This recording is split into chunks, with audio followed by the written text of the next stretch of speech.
Caminante de la historia. Hoy viajamos en el tiempo por la historia de la Navidad, la época más entrañable del año. En Navidad las calles se llenan de magia, de luces, de villancicos y las mesas de turrón, polvorones y mazapán.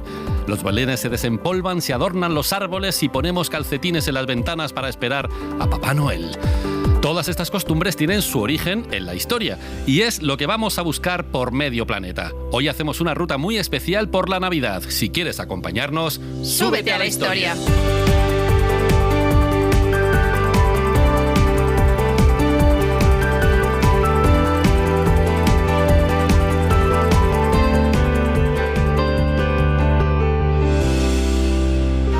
Soy Adriana Benia y para mí la Navidad no necesariamente es fe y amor, sino que en mi caso va ligado a catarros, anginas, volver a mi tierra, ese olor a castañas y las discusiones familiares que tanto se necesitan cada año para que conserven su esencia. De hecho, la última vez me lié la manta a la cabeza y decidí cocinar para todos y después de un día entero metida en la cocina, lo juro, cuando pregunté a los comensales qué les había parecido y me dijeron que lo que más les había gustado había sido el postre, lo único que no era casero sino comprado, de poco me los como. Así que bueno, que solamente queda disfrutar, pensar en que hay más tiempo libre en Navidad y que hace frío y se está muy a gusto en el sofá disfrutando de los abrazos y de la gente que te quiere. Así que un besito, feliz Navidad y súbete a la historia.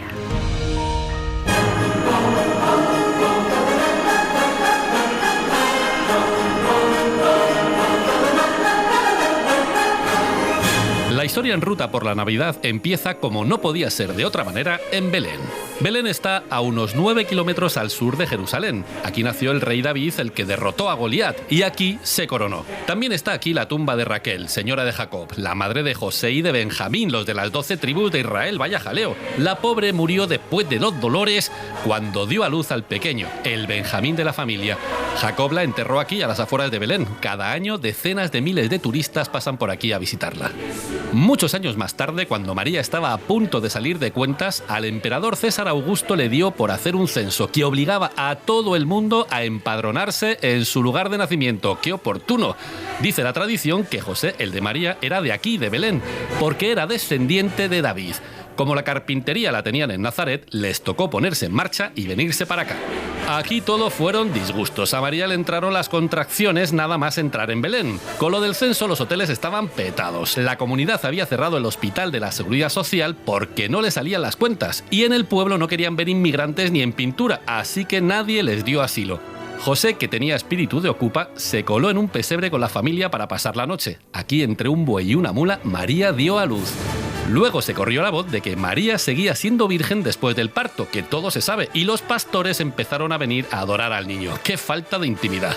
Hoy ese pesebre es la Basílica de la Natividad. Aquí, para que te hagas una idea del jaleaco que hay montado, los católicos y los protestantes celebran la Navidad el 25 de diciembre, los sirios cristianos y la Iglesia Apostólica Armenia el 6 de enero, y los ortodoxos, que se rigen todavía por el calendario juliano, la celebran en nuestro 7 de enero.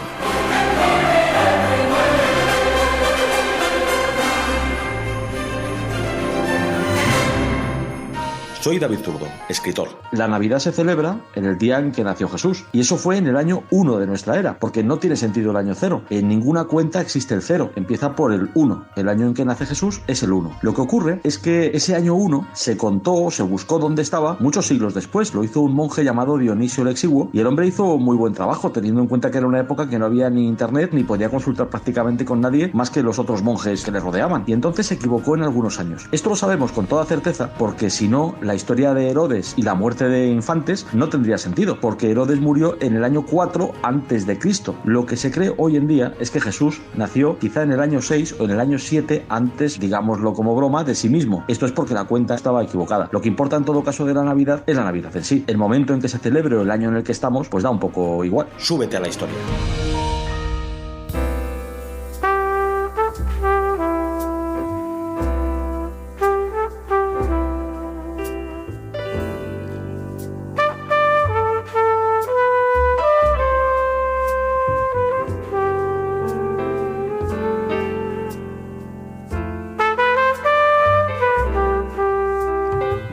La tradición dice que el primer Belén se lo debemos a Francisco de Asís. Para conocer su historia nos hemos venido al santuario de San Francisco de Asís en Greccio, Italia. Greccio queda a mitad de camino entre Roma y Asís, y aquí venimos a ver el Monte Lacerone. Es un lugar lleno de misticismo que conserva como oro en paño la iglesia y el convento del siglo XIII, la primera iglesia consagrada a Francisco de Asís después de que le hicieran santo en 1228. Ya que estamos aquí, vamos a ver la celda excavada en la roca donde, según se cuenta, dormía Francisco, y por supuesto la capilla que se levanta donde estuvo la gruta donde Francisco se inventó el Belén. Un buen día, ya por 1223, Francisco encontró aquí mismo una cueva y pensó que era el lugar ideal para hablar del nacimiento del niño Jesús.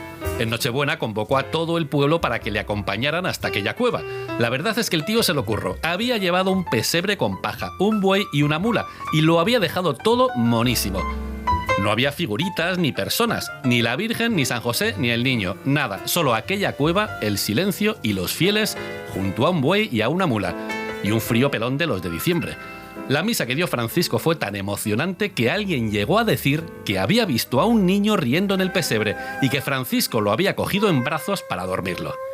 Desde aquella noche, los franciscanos se convirtieron en los apóstoles de los belenes por toda Europa. Fueron ellos quienes trajeron los belenes a España hace mucho, mucho tiempo.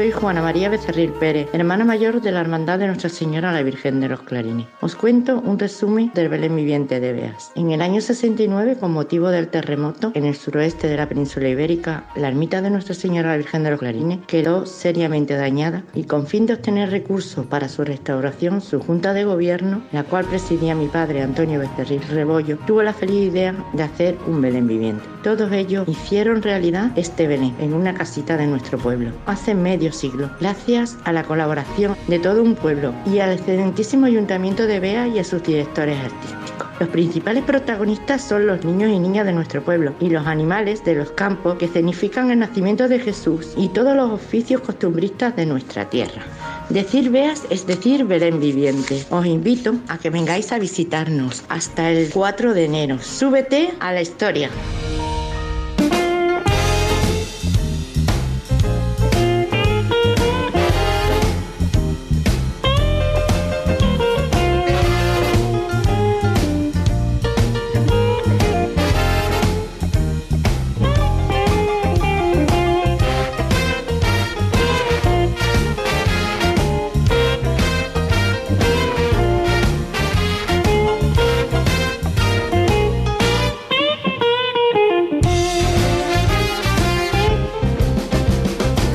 En la historia en ruta nos hemos venido a Palencia, al Museo del Cerrato, para ver una talla de madera, la de la Virgen de Revilla, patrona de Baltanás. Es la figurita de Belén más antigua que se conserva en España, del siglo XIII, unos 70 años después del milagro de Greccio. El documento más antiguo que habla de un Belén en España es una nota de la Catedral de Valencia. En 1468 tuvieron que renovar las figuras del misterio que se ponía en Navidad. Y esto quiere decir que las figuras estaban ya viejunas y había que cambiarlas por otras menos usadas.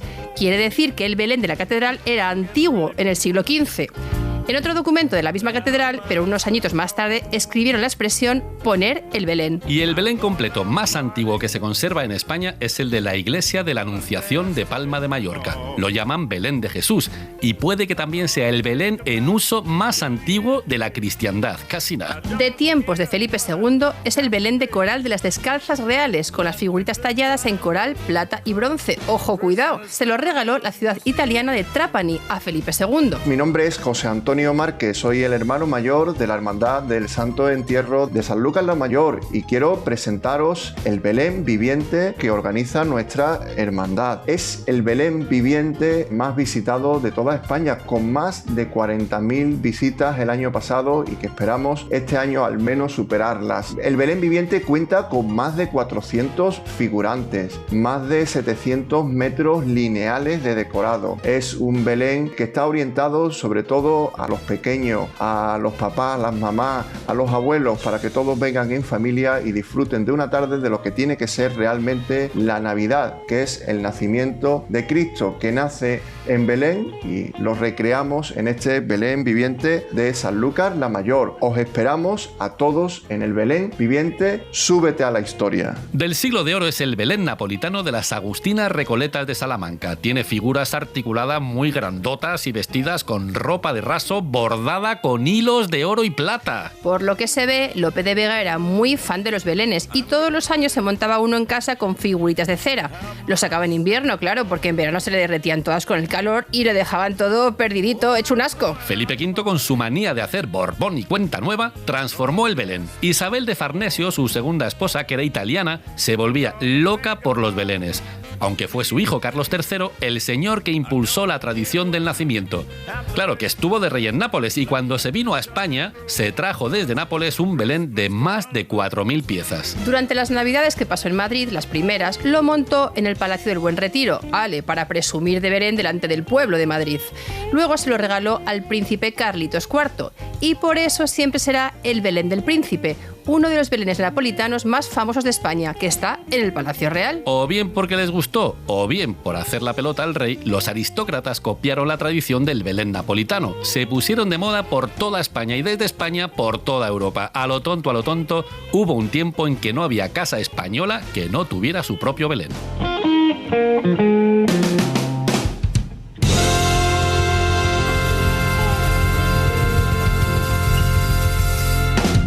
Soy Juan Izaguirre, promotor del Belén bíblico monumental Sant Ángel de la Cruz, el más grande del mundo. Está ubicado en Jerez de los Caballeros, con una superficie de 450 metros cuadrados y 25.000 piezas, con figuras de 21 centímetros máximo. Y es el fruto de una pasión por el belenismo que transmitió doña Remedios Bartolomé Ramos a su hijo Manuel Delgado Bartolomé. Desde los años 90, con mucho esfuerzo, trabajo e inversión económica, ha sabido dar forma. El visitar el Belén Santa Ángela es hacer un recorrido en el espacio que nos traslada a aquel tiempo en el que nació Jesús. Estas escenas resaltan en un montaje lleno de detalles que dan forma a la posible manera de vida en esa época, intentando recrear las poblaciones en las que sus habitantes, en algunas ocasiones ajenos a lo que estaba sucediendo, hacen sus tareas y oficios. De esta forma, el Belén Santa Ángela y Jerez de los Caballeros son referentes y destinos en la Navidad. Súbete a la historia. Nacho Ares es uno de los grandes divulgadores de historia, director y presentador de Ser Historia. Es un apasionado y un especialista en Egipto y en toda la cultura egipcia. Es un amigo, espero. Y bueno, pues nos hemos venido a Alejandría con él porque no se nos ocurría nadie mejor para conocer todo esto. Nacho, muchas gracias por subirte a la historia con nosotros. Muchísimas gracias por la invitación. Encantada de tenerte. Oye, siempre se ha dicho esto de que Egipto tiene mucho que ver con la fiesta de la Navidad que celebramos hoy. ¿Es verdad o es una leyenda urbana? Es totalmente cierto, y no solamente en la Navidad, sino en otras tradiciones vinculadas al cristianismo. Ahora que estamos en estas fechas, claro, vamos a remarcar esos elementos, ¿no? Esos datos. Pero fíjate, cuando nace el cristianismo, lo que sucede es que, claro, es una religión absolutamente nueva. Y lo que tiene que hacer para agarrar adeptos, conseguir adeptos, es maquillar, reformar antiguas tradiciones paganas con las que estos adeptos ya están familiarizados. De ahí que muchas de las tradiciones, muchas de las fiestas, muchos de los detalles, de los gestos, muchos de los textos del Nuevo Testamento, frases puestas en boca de Jesús, vengan del mundo egipcio, que gracias al culto a Isis pues se había extendido la religión egipcia por todo el Mediterráneo en aquella época. El culto a Isis, es que es maravilloso ese culto, ¿no? Porque es verdad que estaba muy presente en Roma y en todo el imperio. Sí, llega a Roma quizá como una de las grandes religiones del mundo pagano. Al igual que sucedía con Alejandro Magno, Roma tiene la virtud de no perseguir las religiones, ¿no? Lo que hace es, pues como una esponja, como si fuera Bob Esponja, a rapañar con todas esas ideas y luego pues interpretarlas o reinterpretarlas, ¿no? Y el culto a Isis, por ejemplo, una de las razones por las que tuvo tanto éxito es que por primera vez una religión daba expectativas de supervivencia más allá de la muerte. Esto que te parecerá algo absolutamente ahora normal por nuestra tradición judío-cristiana, en aquella época era absolutamente inédito. Y de ahí que muchos siguieran el culto a Isis. Claro, y además Isis, por lo que yo tengo entendido ahora, mira, yo te voy a saltar así cosas que se dicen, a ver si son verdad o son mentira o son dudas. Pero tipo test, ¿eh? Tipo test, ¿no? A veces. Por ejemplo, que Isis fue virgen cuando dio a luz a Horus. Algunas de las versiones así lo dicen. O sea que esto es correcto, ¿no? Luego hay otra, no sé si es Isis o no, que es el parto virginal de Coré, que dicen que en Alejandría se celebraba con cánticos diciendo: hoy en esta hora Coré la Virgen dio a luz a Eón. Ahí me pillas en fuera de juego, pero seguramente que tiene que ver mucho con estos vínculos que decíamos ahora con Isis, con la diosa Hathor y otras diosas del mundo de la madre, de la maternidad que había en la antigüedad. Porque esta Coré igual ni siquiera era egipcia, ¿o qué? Hombre, el nombre no es egipcio, ya te digo yo que no es egipcio, el nombre es griego. Pero... Claro, de Alejandría pues puede tener ahí esa... Luego eso, durante el solsticio de invierno se sacaba una imagen del niño Horus, que era el hijo de Osiris y de Isis, para que los egipcios la adoraran. Sí, eso es cierto. Esto es correcto también, Sí, ¿no? sí, muchas procesiones incluso que hoy, por ejemplo, la famosa procesión del encuentro, que está en la Semana Santa en todos los pueblos y ciudades. Bueno, pues en el antiguo Egipto salía la estatua de la diosa Hathor del templo de Dendera y se unía con la estatua del dios Horus que salía de Edfu. Se encontraban a mitad de camino. Es el trasfondo que justifica esta procesión 3.000 años antes del cristianismo. Que al final, efectivamente, las procesiones ya vienen del mundo faraónico. Del mundo faraónico, claro que sí. Luego dicen también otra leyenda que hay por ahí, que cuando Isis estaba a punto de dar a luz a Horus, buscó un lugar para pasar la noche. Todo el mundo la rechazó y al final la admitieron en una humilde morada, como a Marco. ¿A qué nos suena eso? ¿A qué nos suena? Nos suena, pues mira, es una de las versiones quizá menos conocidas del mito de Isis y Osiris. Quizá nosotros nos hemos quedado con la de Plutarco, que aparece en la Moralia, que es la más extendida, la más popularizada y la más publicada. Sin embargo, hay decenas de versiones de ese mito, muchas de ellas pues añadiendo elementos particulares.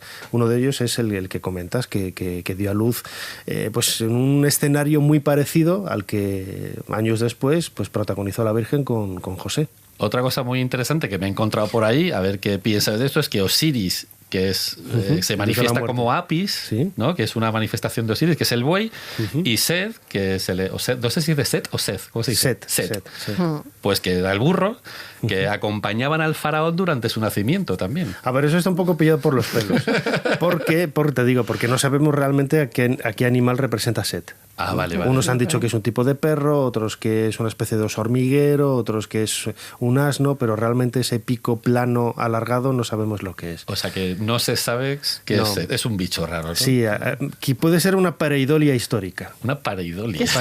Una pareidolia es cuando tú miras al cielo y ves unas nubes en forma de ovejita o de cara. Eso es una pareidolia, ¿no? Que lo vemos cuando miras un coche, ves los focos y el parachoques y parece que te está mirando un rostro sonriendo, lo que es eso es una pareidolia, ¿no? Pues una pareidolia histórica, que me lo acabo de inventar yo ahora mismo, puede ser referencias de este tipo, ¿no? Que coges elementos de aquí y de allá y dices, ay, esto me suena a la historia del Belén, por ejemplo, y puede tener ese parecido, pero realmente a lo mejor no hay ninguno. Digamos que intentamos encajar en los moldes que conocemos, cosas que encontramos, que nos vienen bien. Y ahí las lanzamos. Eso es muy peligroso, porque en definitiva intentas justificar lo que tú dices, la realidad que tienes ahora eso pasa mucho, por ejemplo, que no vamos a entrar con los problemas tecnológicos, ¿no? Cómo se construyeron las pirámides, pues tuvieron que hacerlo como lo hacemos nosotros.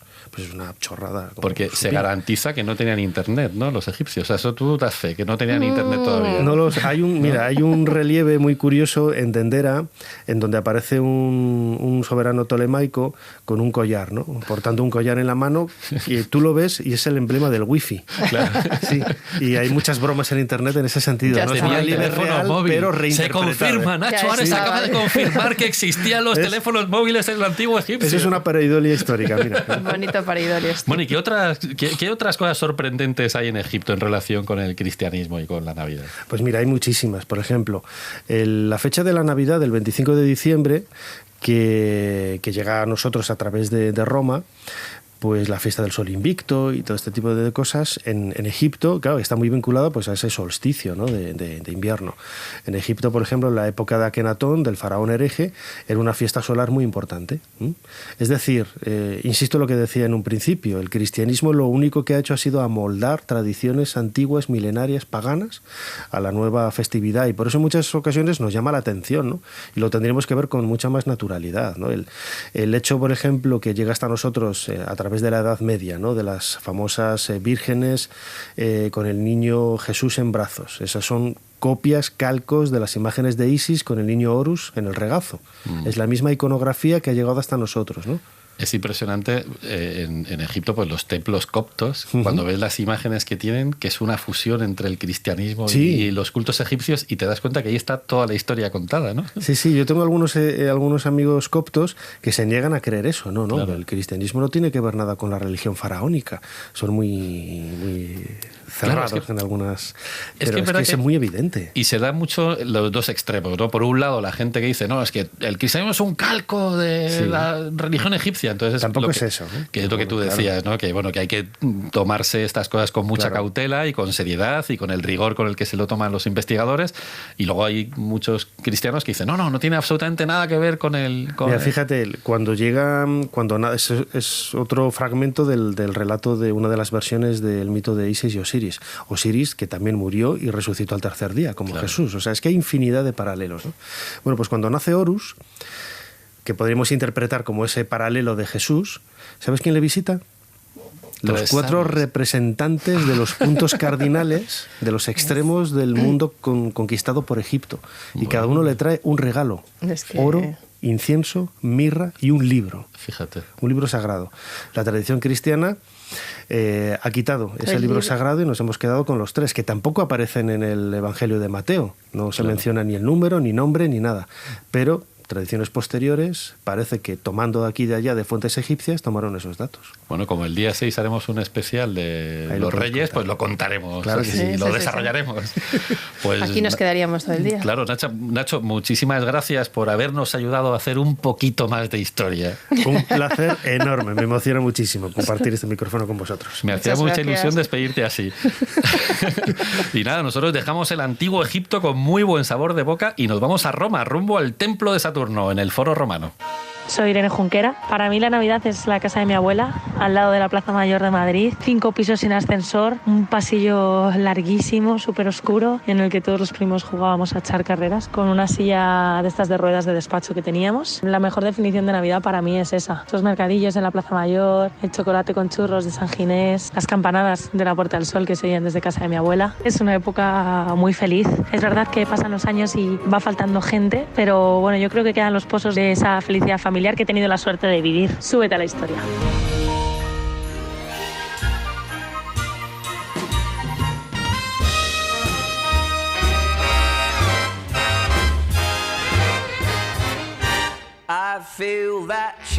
El templo de Saturno se alza en la esquina sudoeste del Foro de Roma. Es uno de los más antiguos de la ciudad junto con el de Vesta y el de Júpiter.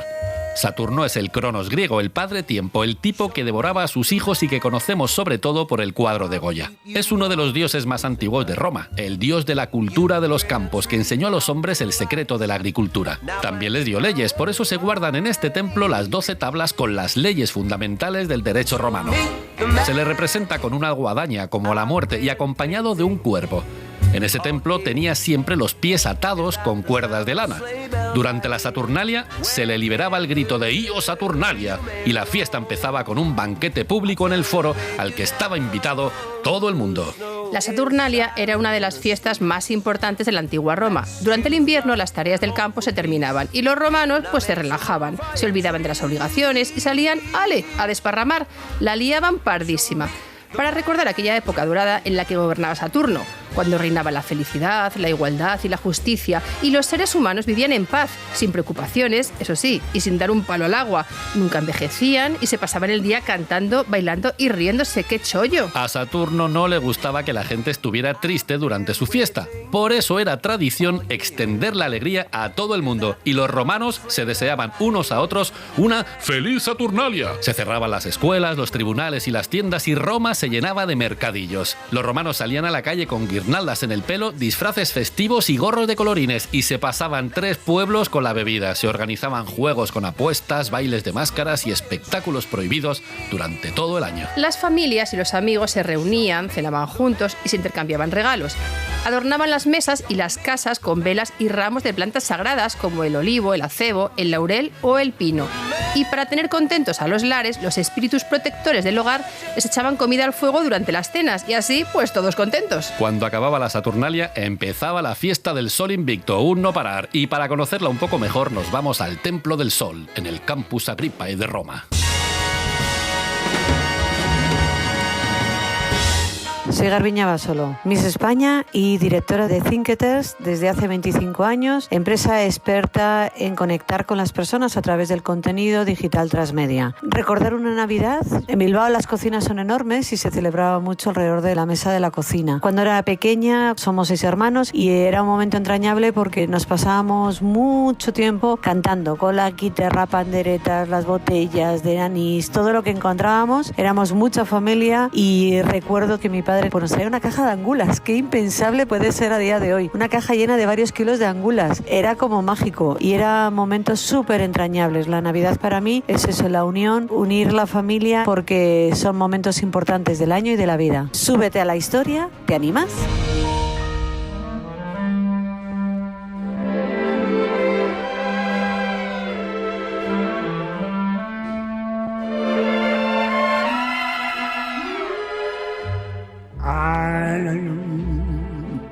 Dreaming of a white Christmas. Dionisios, Osiris, Horus, Apolo, Adonis, Krishna, Atis, Mitra, Helios. Los principales dioses solares de un montón de cultos orientales nacieron 3 días después del solsticio de invierno, o sea, en el momento en que el sol vuelve a moverse y el día empieza a ganar terreno a la noche, o sea, la noche del 24 al 25 de diciembre. Todavía en el año 740 se celebraba clandestinamente el 25 de diciembre la fiesta pagana de Helios, el dios sol. A medianoche bajaban a un santuario y sacaban de allí a una criatura diciendo: «La Virgen ha dado a luz, la luz aumenta». Porque todos estos dioses solares, o casi todos, como hemos visto, tuvieron una madre virgen. Los romanos, que eran muy suyos, muy de mezclar una cosa con otra, cogieron todas estas tradiciones solares, hicieron un batiburrillo con todos estos dioses y se pusieron a celebrar el Sol Invictus, el renacimiento del dios Sol. Empezó bajo la tutela política del emperador y andando el tiempo llegó a ser la religión imperial, que celebraba el culto a la naturaleza divina del emperador, nada más y nada menos. El emperador Aureliano, después de su victoria sobre los palmiros, mandó construir este templo del sol. Aquí estaba el venerable colegio de los Pontífices Solis, y aquí se celebraba por todo lo alto la fiesta del Sol Invicto, que empezó a llamarse también Natalis Invicti. Durante las fiestas había carreras de cuadrigas, luchas de gladiadores y gritos de alegría. Una feria de San Isidro, pero en circo romano. El cachondeo estaba asegurado. Sabemos por Juan Crisóstomo, uno de los padres de la Iglesia, que los cristianos empezaron a celebrar el cumpleaños de Jesús en la misma fecha en que se celebra el de Mitra o el Sol Invicto, para que los cristianos puedan celebrar en paz sus santos ritos mientras los paganos se entretienen en los espectáculos circenses. La cosa está clara. Lo que pasa es que se ve que no solo los paganos se entretenían en el circo. El concilio de Zaragoza en el año 380 obligaba a los cristianos a acudir a las iglesias desde el día 17 de diciembre, cuando empezaba la Saturnalia, hasta el 6 de enero, cuando terminaban las calendas de enero. Hay que decir que en realidad los cristianos no querían apropiarse de la fiesta pagana, sino que querían competir con los paganos para ver cuál de los dioses tenía más derecho a celebrar el triunfo de la luz sobre la sombra. La celebración pagana del Sol Invicto era la confirmación de que Jesús era el Dios verdadero. ¿Quién si no es más invicto que nuestro Señor, que se batió con la muerte y la venció?, se preguntaban los cristianos. Lo que pasa es que el diablo es tan listo y tan retorcido y tan diabólico que había plagiado el nacimiento de Jesús antes de que Jesús naciera. Aquella época de debates teológicos es apasionante, porque estos tipos eran capaces de llegar a las manos por defender sus ideas. Pero nosotros tenemos que seguir con nuestra ruta por la Navidad. Ponemos rumbo al templo de Estrenia, una diosa de la salud. And may all your Christmases be white.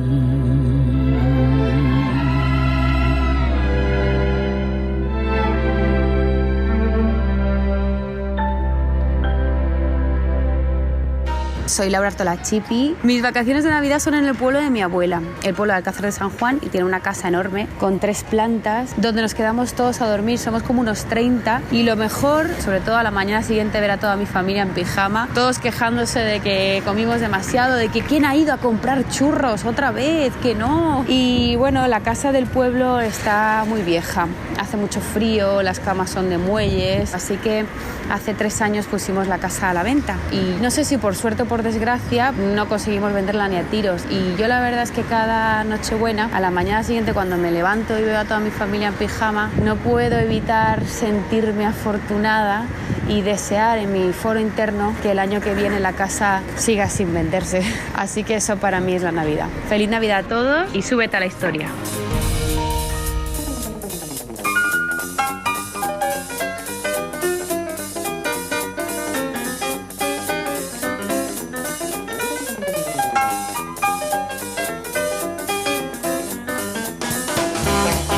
A las afueras de Roma, en la Vía Sacra, estaba el templo de Strenia. Por lo que se ve, a principios de año se celebraba la Strenalia. Cuenta la leyenda que Rómulo, el del dúo Rómulo y Remo, pensó que para asegurarse un año nuevo lleno de salud, a lo mejor era buena idea llevarle a la diosa Strenia una ofrenda.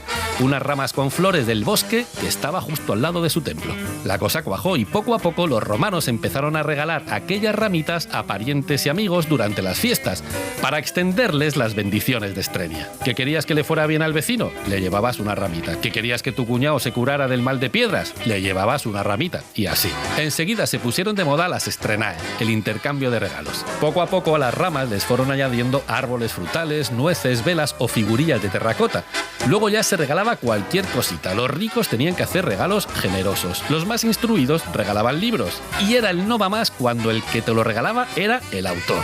A los niños se les regalaba juguetitos, monedas, tablas para escribir o bolsas llenas de canicas. Quedaba muy bien quien regalaba una espórtula, un cestillo con ramas de olivo, hojas de laurel, higos secos y lámparas de aceite con felicitaciones para el año nuevo. Las strenae crecieron y se multiplicaron en tradiciones distintas. El año nuevo romano era en abril, durante la Pascua.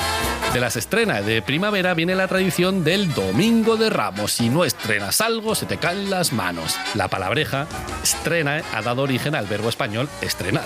Al pasar el año nuevo a enero, las estrenas se mezclaron con los regalos de la Saturnalia, y a los deseos de salud se fueron sumando los de suerte y felicidad para el año nuevo. Poco a poco se han convertido en las tarjetas de Navidad, en las felicitaciones, en los regalos de Papá Noel y de Reyes, en la cesta de Navidad que dan algunas empresas o en el aguinaldo. Y todo empezó aquí, a las afueras de Roma, en este pequeño templo de la diosa Strania. Por cierto, si todavía no tienes tus regalos de Saturnalia y no sabes dónde comprarlos, acompáñanos al campo de Marte.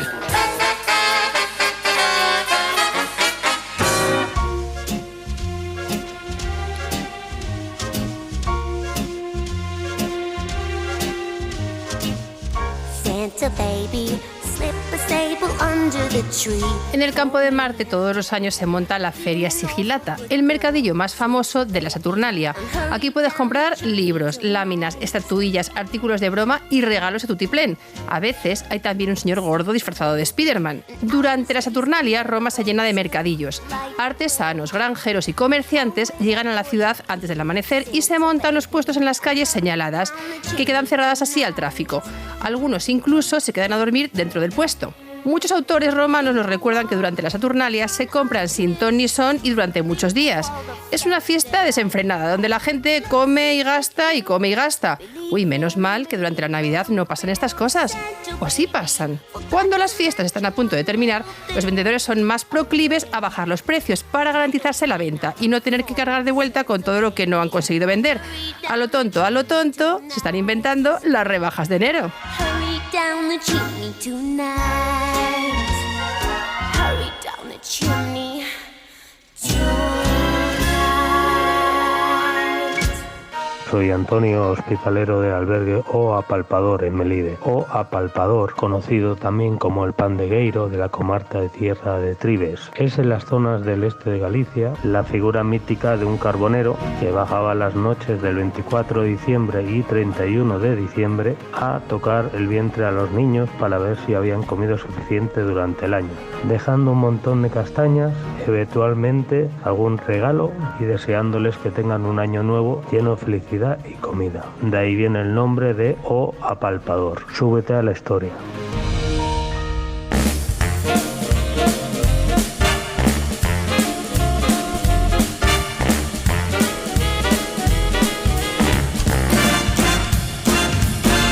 Sabes, mi amor, pórtate bien, no debes llorar, ya sabes por qué. Santa Claus llegó a la ciudad. De un salto nos hemos venido a Patara, Turquía, muy bien acompañados por Ramón Ramoncín.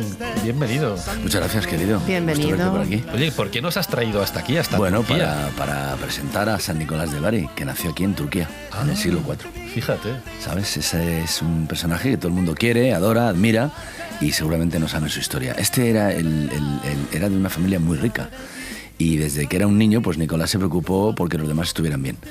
Cuando era muy, muy joven, sus padres se murieron en una epidemia de peste. Pues vaya, así que se convirtió... Perdona, vaya dramón nos has venido a contar, ¿no? Hombre, Esto mejora. Eso es lo que forja el carácter de la gente, ¿no? Así que se convirtió en el heredero de una gran fortuna. Ah, y ahí empieza lo bueno, Ahí ¿no? Ahí empieza lo bueno. Y con 19 años, siendo un crío, Nicolás se enteró de que su vecinita no podía casarse porque no tenía dinero para la dote. Más drama. Y no era la única. Que no, que mejora. Y otros vecinos estaban enfermos y otros no tenían para comer. Y como él estaba forrado, pensó en que lo mejor que podía hacer con la pasta era repartirla entre los que más la necesitaban. Ah, fíjate. Y para no llamar la atención, ¿sabes lo que hizo? Tuvo una grandísima idea. Una noche de invierno, la madrugada del 24 al 25 de diciembre, Nicolás se subió por los tejados de Patara, cargado con una bolsa llena hasta los topes de monedas de oro. Y eso estaba gordito, Sí, saltando sí. ahí. Cuando llegaba a casa de un vecino necesitado, metía unas monedas en un calcetín y las dejaba caer por la chimenea. ¡Qué bueno! Y con aquellas monedas la novia pudo casarse, el enfermo del que hablábamos pudo contratar a un médico y el hambriento pudo pasar el invierno. ¿Qué te parece? Fíjate. Qué buen rollo, qué Y majo. la verdad es que al Nicolás como le gustaba asistir todos los años a un congreso de gente mágica, pues siempre coincidía con las hadas de la Bella Durmiente, David el Gnomo y los poderes de Harry Potter. O sea, que estaba ahí en el fregado, estaba ahí en medio del fregado. En medio del lío. Y dice, un año conoció un montón de duendes. Qué suerte, por cierto, de todas formas, ¿no?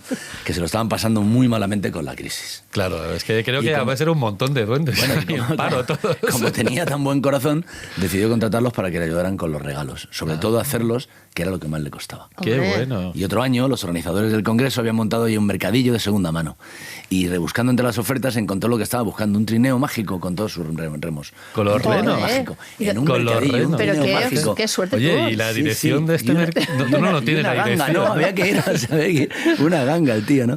Dice, otro año coincidió con los Reyes Magos. Claro. Y entonces Nicolás y los Reyes Magos hicieron un pacto para repartir regalos y golosinas. Porque tú que conoces a Santa Claus, ahí hay tensión, ¿no? Con los Reyes Magos. No, hombre, lo que tiene el gordo ha conseguido capturar el corazón de los chavales porque llega al principio de las vacaciones. Claro.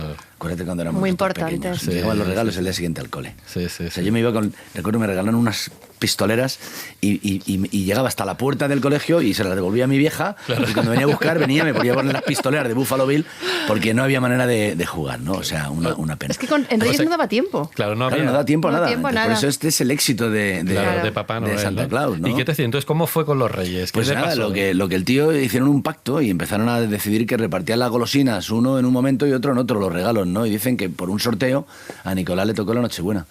Y al principio pensó que le hubiera gustado repartir los regalos el 5 de enero, porque la Nochebuena ya tenía mucha fiesta, el nacimiento del niño Jesús. Claro. Pero luego se fue dando cuenta de que ser el primero llevaba premio, ¿ves? Sí, efectivamente. Claro, mira, de lo que estamos hablando. Y desde entonces, pues todos los niños del mundo le escriben una carta diciéndole que se han portado bien, pidiéndole un regalito para la noche de Navidad. En fin, como a Nicolás le encantaba viajar, vivió en un montón de lugares, pasó una temporadita en Alemania, y allí empezaron a llamarle San Nicolaus. San Nicolaus. Claro, se había un tío que era turco, en Alemania le llaman San Nicolaus. Bueno, un turco en Alemania es una cosa muy... Sí, es muy normal, ¿no?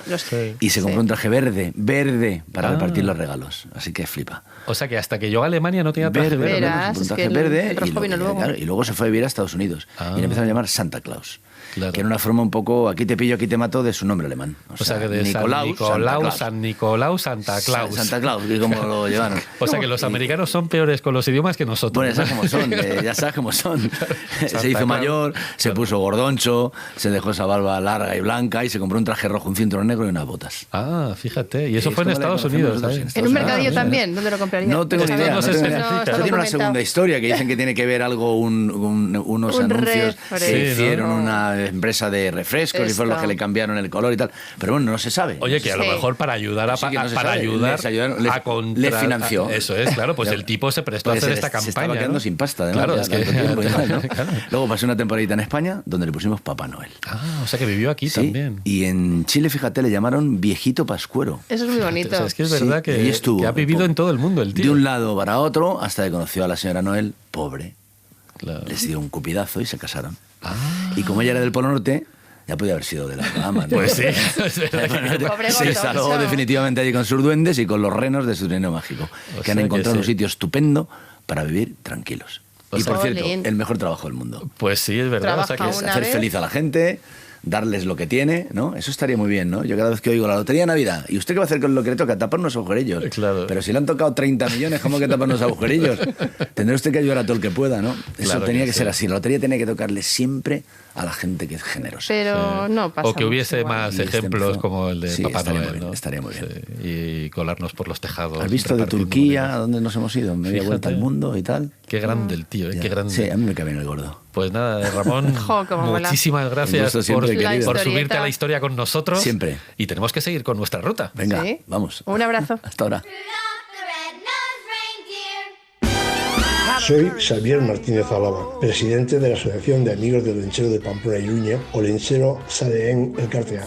En la tarde del 24 de diciembre, la imagen de un personaje de cartón piedra pasea por las calles de Pamplona y de muchos pueblos y ciudades de Euskal Herria. Es un carbonero que nos anuncia el fin de los días cortos y la llegada de la luz. Los días van a ser más largos y en el fondo es la celebración del solsticio de invierno. Olentzero significa el tiempo de lo bueno. Ya hay escritos en el siglo XV que nos hablan de Olentzero. Proviene de Lesaca, Oyarzun, Sara, es decir, de la regata del Bidasoa, en los pueblos pertenecientes a la diócesis de Bayona del País Vasco Norte. La fiesta consistía en llevar en andas un muñeco y cantar delante de las casas. Como agradecimiento, los dueños de ellas regalaban a los jóvenes pan, chorizo, huevos, patatas, lo necesario para hacer una buena merienda. No era un personaje infantil. En algunos lugares decían que Olentzero bajaba por la chimenea y si los niños no estaban dormidos, les cortaba el cuello con una hoz. Con el paso del tiempo se ha ido dulcificando y a partir de la década de los 80 del siglo pasado, Olentzero ha empezado a traer juguetes a los niños. Es un día que trae regalos para toda la familia. En muchos pueblos, sus gentes salen con antorchas al monte a buscar a Olentzero y lo encuentran que ya baja alumbrándose con un farol. Súbete a la historia.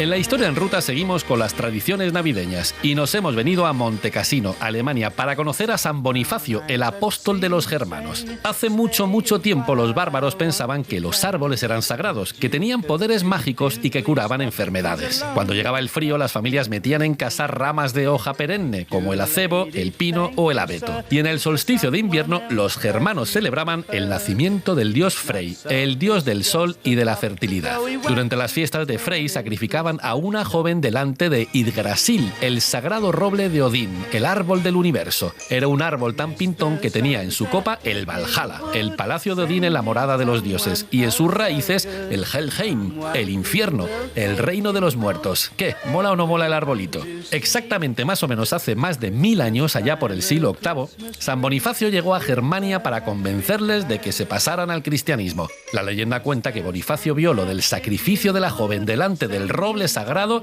y se puso como loco. ¿Pero qué hacéis, desgraciados?, preguntó. Como los germanos no le hicieron ni caso, se le ocurrió un plan. Una noche navideña, sin que nadie le viera, salió de su abadía, se fue hasta donde estaba el roble de Odín y se lió a hachazos con él. ¡Zas! ¡Pobre arbolito! En su lugar plantó un abeto, le puso unas velitas, despertó a los germanos y les dijo que fíjate cómo se lo monta el dios de los cristianos que había hecho este milagro navideño. El verdadero milagro fue que los germanos, viendo aquella carnicería carnicería no le cortaran la cabeza al santo. Total, que se pasaron al abeto sin preguntar y desde aquel día pusieron abetos en Navidad. Pero no te vayas a creer que la historia de los árboles de Navidad va a ser tan fácil, porque hay muchas más tradiciones y para conocerlas nos vamos de un salto a la iglesia de San Juan de Amandi, en Asturias. He's a lonely pup in a Christmas shop.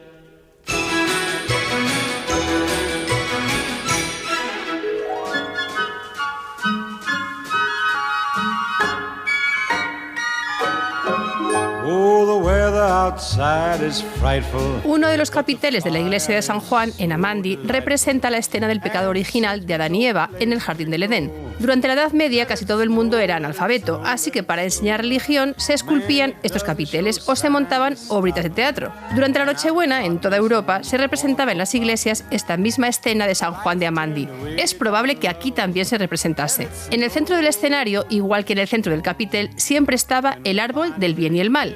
La tradición decía que era un manzano, pero encontrar manzanos con hojas verdes en invierno era bastante chungo. Hubiera sido más fácil bajar al chino a comprar un árbol de plástico con sus adornos incluidos, pero a ningún señor medieval se le ocurrió, fíjate. En vez de poner el manzano, ellos ponían un abeto y de ahí colgaban manzanas rojas y ale, tan ricamente. Como si eso fuera posible. Con el tiempo, a las manzanas se le fueron añadiendo galletitas con formas navideñas, dulces y regalos para los niños. Hoy las manzanas se han convertido por arte de magia en las bolitas brillantes que cuelgan de los árboles de Navidad. La versión más sofisticada de estos adornos la crearon en el siglo XVIII los sopladores de vidrio de Bohemia, cristal de Bohemia. Las estrellas protegen contra el mal y atraen la felicidad en casa. La que se pone en la punta del árbol sirve para guiar a los Reyes Magos hasta casa y que nos traigan muchos regalos. Los lacitos sirven para recordar a las familias que es mejor estar unidos y llevarse bien durante las fiestas. Las campanas de Belén purifican, protegen y expresan el júbilo navideño. Y los talismanes más famosos de la Navidad son el muérdago, que desde la antigüedad da suerte y felicidad, la herradura, que protege y da suerte, y las piñas, símbolo de inmortalidad, que dan suerte para el futuro. Y nos vamos a la plaza de las Cibeles, donde nos espera una de las mujeres en ruta de Esther Sánchez. Pues sí, David, os quiero hablar hoy de Sofía Trubetskaya, la mujer que puso el primer árbol de Navidad que se colocó en España y lo puso aquí, en la plaza de Cibeles, en 1870. Vivía exactamente más o menos por aquí, en el Palacio de Alcañices, una chocita que estaba en la misma finca, ¿sabes?, donde hoy cae el Banco de España. Allí mismo, ¿no? Sofía era una rica princesa, guapetona y elegante, que presumía, ella, de ser hija bastarda del zar Nicolás I, que decía tuvo un carpe diem con su madre, que se quedó embarazada cuando su padre putativo, un teniente de caballería ruso, estaba destinado en el Cáucaso. Madre, esto sí que es un culebrón, ¿eh? Claro, se fue al Cáucaso y entonces ella decía, pues yo, hija de... Y cuando se quedó huérfana, se hicieron cargo de ella en el Palacio de los Zares de San Petersburgo. Vamos, que allí todo el mundo sabía quién era el papi. Ahí hay tomate. Eso era una pistita, sino de que la adoptan. En la corte se convirtió en una jovencita estupenda, sofisticada y extravagante, que se dejaba ver rodeada de pájaros exóticos, monos y perros japoneses. Qué cosa tan rara. Pues sí. Allí conoció al embajador de Francia en San Petersburgo, un hermanastro de Napoleón III. Tuvieron un cupidazo, se casaron y trajeron al mundo a 4 churumbeles. Bonita historia de amor. Bonita historia, pero vas a ver. Estaba tan enamorada que cuando su maridín le dio un catacroker y la dejó viuda, estuvo a punto de no levantar cabeza. Tuvo un lutazo que no salía del palacio, con lo que ella había sido. Madre mía. Y mira tú, que ahí encerrada le dio por leer. Y una de las cosas que leyó fueron las cartas que guardaba el maridín. ¿Cartas de qué? Vas a ver. Entre otras, las que le escribió un amante que tenía. No veas qué disgustazo. O sea, que el marido andaba con amantes. O sea, le dijo, madre mía. El marido, que estaba ya loca con él, tenía amantes. Fíjate. Bueno, para quitarse el sofocón de encima, dijo carpetazo al luto y pa'lante. Volvió a girar en esta tómbola del mundo y se fue a París, la ciudad del amor. Y allí le tuvo de nuevo suerte y conoció a José Osorio y Silva, Pepe, duque de Sexto. Verás, 4 veces grande de España, político, militar y futuro alcalde de Madrid. Todo eso que ella pilló estupendamente. Sí, sí, era un buen cacho el tío. Ella pilló estupendamente. El flechazo fue inmediato. La boda también. Recién casados vinieron para Madrid al Palacio de Alcañices. Este que estaba allí en Cibeles, ¿no? Exactamente. Sofía y Pepe. Pepe y Sofía formaban un verdadero Dream Team de sangre azul. Como Pepe era el señor que mantenía a Isabel II en el exilio parisino, Isabel II metió a Sofía en la orden de las damas nobles de la reina María Luisa. Madre, qué largo todo era lo que era ella. Es que claro, los títulos tienen que ser así largos. Tan noble. Para agradecérselo, Sofía apoyó muy fuertemente a Isabel. Su misión consistía, sobre todo, en hacerle la vida imposible a Amadeo de Saboya, que le tenía enfilado. y que estaba recién puesto de nuevo rey. O sea que justo coincide ahí, ¿no? Con el reinado de Amadeo. Exactamente. ¿Ella qué hacía? Organizaba fiestas, tertulias, mercadillos. ¿Para qué? Para recaudar fondos con los que traerse de vuelta a los Borbones. Se inventó lo de que los Bourbon Lovers llevaran una flor de lis en la solapa. Puso en marcha la rebelión de las mantillas, la primera manifestación de aristócratas cabreadas. Vamos, un 15M de alta alcurnia contra Amadeo I.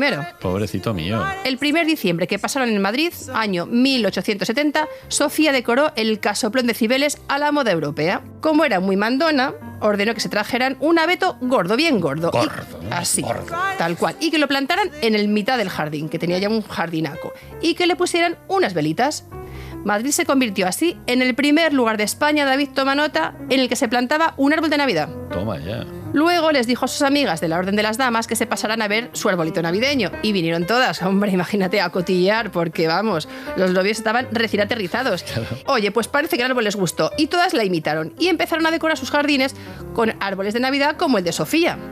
Al mismo tiempo se corrió la voz y todo Madrid pasó aquellas Navidades por Cibeles para ver el árbol de la rusa, que lo llamaban. Claro. Después de una vida loca y llena de aventuras, a Sofía le dio por morirse en París, pero eso sí, la enterraron en el cementerio de Père Lachaise, muy cerquita de donde estaba su difunto marido, que también que tenía mala baba. ¿Pero qué marido? ¿El primero o el segundo? El primero, el de los cuernos. Ah, el de los... Madre mía. Y acabó enterrada al lado. Y esta ha sido Sofía Trubescaya, la mujer en ruta a la que debemos el adorno navideño por excelencia en los hogares españoles. El árbol de Navidad. Eso es.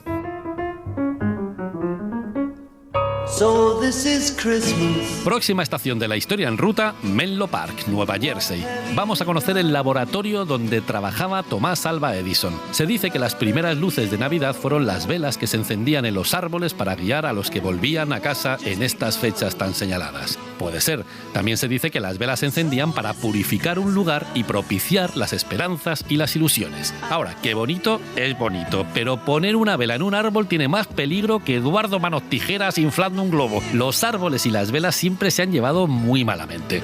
Las velas de Navidad se encendían durante unos pocos minutos por la noche. Era guay ahí con la familia sentada alrededor del árbol, vigilando las llamas con cubos de arena y agua bien cerquita. Había más tensión que en el bautizo de un gremlin. La gente lista andaba pensando cómo resolver este temita, hasta que a Tomás Alva Edison durante la Navidad de 1880 se le encendió la bombilla, en este caso literalmente. Fue aquí mismo, en Menlo Park. Edison había inventado su lámpara incandescente, lo que viene siendo una bombilla, y estaba buscando la mejor manera para darle salida. Se le ocurrió que si colgaba sus lamparitas en la fachada de su laboratorio, que como veis es bastante tocho, todo el mundo podría ver el milagro de la luz eléctrica. La idea era brillante, nunca mejor dicho, y podía haber sido una campaña de marketing perfecta. Lo que pasa es que casi nadie pasaba por Menlo Park ni para perderse. ¡Qué mala suerte! Ninguna ciudad del mundo vive la Navidad como en Nueva York, la ciudad donde puede ocurrir cualquier milagro navideño con este pedazo de árbol iluminado de 28 metros de altura en el Rockefeller Center. Pero si hemos venido hasta aquí es para conocer a Edward H. Johnson, el presidente de la empresa de Edison. Edward pensó en repetir la campaña de marketing que había intentado Edison, pero hacerlo por todo lo alto. Se compró un abeto de Navidad a la puerta de la parroquia, se lo subió a su apartamento de alto standing de la Quinta Avenida de Manhattan, lo colocó estratégicamente junto a la ventana y le puso 80 bombillitas de colorines. Fue todo un éxito. Era la primera vez que alguien iluminaba con bombillas un árbol de Navidad. Y como se veía desde prácticamente todo Nueva York, las luces navideñas se pusieron de moda. 3 años más tarde, la compañía de Edison iluminaba el árbol de Navidad de la Casa Blanca. Ahora que las lucecitas tuvieron sus detractores. Que sí que va a ser de las tradiciones, que si no es lo mismo, que si con estas moderneces nos vamos a cargar el espíritu de la Navidad. Las cositas. Además, la gente no se fiaba mucho de la electricidad y era un capricho carísimo. Una tira de luces costaba $12, que al cambio de hoy serían unos 300 euracos. Las bombillas eran tan caras que cuando se anunciaban en las revistas te daban la posibilidad de alquilarlas o de pagarlas a plazos. Allá por 1908 los americanos por fin entendieron entendieron que era un dislate poner velitas encendidas en un árbol medio seco dentro de una casa de madera. Me pinchan y no sangro. Les había costado casi 30 años darse cuenta de todo este asunto. Las compañías de seguros dejaron claro que no pensaban pagar por los daños que provocaban los incendios de los árboles de Navidad. Ahora, que la gran paradoja de esta historia es que cuando las luces de Navidad empiezan a conquistar el planeta, al bueno de Edward le dio por morirse en su apartamento de la Quinta Avenida por un accidente eléctrico. Soy Eduardo Aldán y bueno, la historia que quiero contar es quitar la explicación de por qué la gente dice que hablo tan deprisa, que no es verdad, hablo normal, es la gente la que escucha muy despacio, pero es que en realidad pienso que todo surge de la Navidad, porque la única vez que me he electrocutado en mi vida ha sido con un árbol de Navidad, que tiene narices, con las luces eléctricas del árbol de Navidad allí en los años 70, que soy ya muy mayor. Pues me dio un chispazo que me quedé temblando, me quedé pegado prácticamente al árbol, y creo que desde entonces soy así de eléctrico y así de navideño. Súbete a la historia. Y esto no da para más. Juan Aranaz está abriendo los regalos de Papá Noel viendo que no le ha llegado nada que le ayude a poner orden en este desconcierto sonoro. Y a los micrófonos Esther Sánchez y David Botello, que estamos dispuestos a irnos a cantar villancicos y a celebrarlo por todo lo alto. Se ha quedado Ramón con nosotros. Te esperamos en la próxima ruta. Si quieres acompañarnos, súbete a la historia. ¡Feliz Navidad! ¡Feliz Navidad! ¡Feliz Navidad!